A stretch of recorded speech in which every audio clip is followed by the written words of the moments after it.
The sun was setting on the small town of Ravenwood as 16-year-old Emily walked down the quiet street, her backpack slung over her shoulder.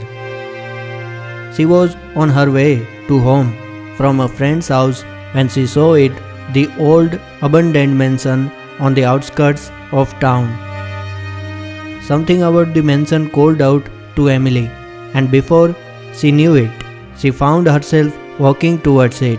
As she got closer, she noticed that the once grand entrance was now boarded up with rusty nails sticking out. Despite the ominous feelings she had in her gut, Emily pushed on the boards and squeezed through the gap. She took a deep breath and stepped into the darkness of the mansion, her heart pounding in her chest. The environment is dark and airy, and the air is thick with dust, and the floorboards creak under her feet. Emily's eye began to adjust the darkness as she slowly made her way through the mansion. The grandeur of the once beautiful estate was now a distant memory, and it was clear that no one had lived there in years.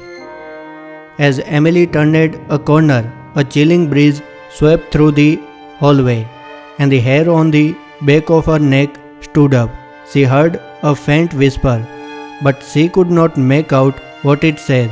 Suddenly, the whisper grew louder, and Emily felt something brush against her cheek. She let out a blood-curdling scream as she saw a ghostly figure standing before her. The ghostly figure is transparent, its face twisted in a grotesque expression, and it's dressed in old-fashioned clothing. Emily tried to run, but she found herself trapped inside the mansion. Every door she tried was locked, and she could not find a way out. As the hours passed, Emily started to feel like she was losing her mind. She heard strange noises, saw objects moving on their own, and felt cold fingers brushed against her skin. The environment is becoming more airy, and Emily is feeling more and more panicked and terrified. As the night wore on, Emily stumbled upon a hidden room in the mansion. It was filled with dusty old books and strange artifacts. As she began to read through the books, she discovered that the mansion was once owned by a wealthy family who practiced dark magic. They would lure unsuspecting victims into their mansion and sacrifice them on their dark lord. Emily realized that she was not alone in the mansion, and that the spirits of the victim were still trapped inside, seeking revenge on their captors. The environment is becoming even more airy, and Emily is learning more about the mansion's dark history and the malevolent spirits that inhabit it. Emily knew she had to find a way out of the mansion before it was too late.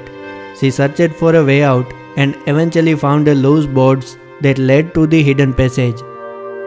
As she made her way through the passage, she could hear the spirit of the victims calling out to her. They were getting closer, and Emily knew that she was running out of time. Finally, Emily emerged from the hidden passage and found herself standing in the grand entrance of the mansion. The spirits of the victims were closing in on her, and she knew that this was the final confrontation. Emily closed her eyes and whispered a prayer, hoping that she would make it out alive. Suddenly, a bright light filled the entrance of the mansion, and the spirit of the victims were banished back into the darkness. The environment is now filled with light, and Emily has finally made it out.